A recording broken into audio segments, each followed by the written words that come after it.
Habari za saizi ndugu zangu wa Tanzania.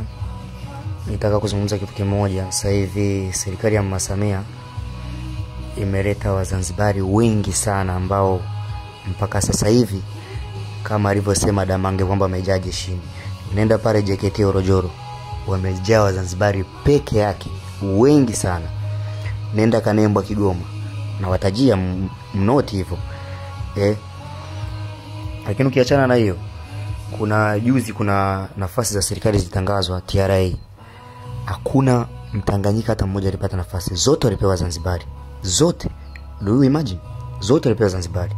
Na kila nafasi nyeti sasa hivi wanapewa Zanzibari. Lakini jambo jingine ambalo tunatakiwa tuwe nalo makini, tukijichanganya kupitisha serikali ya CCM, walipa kodi mtakimbia nchi. Walipa kodi wafanyabiashara wote tutakoma.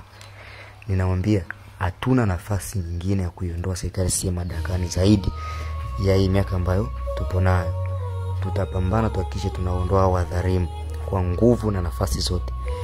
Jambo jingine, mkuu wa majeshi aliwahi kushauri kuhusu watu ambao si wa Tanzania kupewa vyeo vikubwa sana jeshini. Mkunda alikuwa mwaka 2024 alishauri.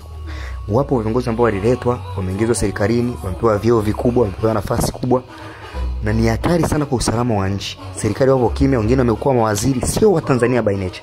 Wanatetea maslahi yao, wanaua wa Tanzania, wanaona wao ni kawaida. Mimi mwenyewe binafsi sitakubali na nipo tayari kufia barabarani.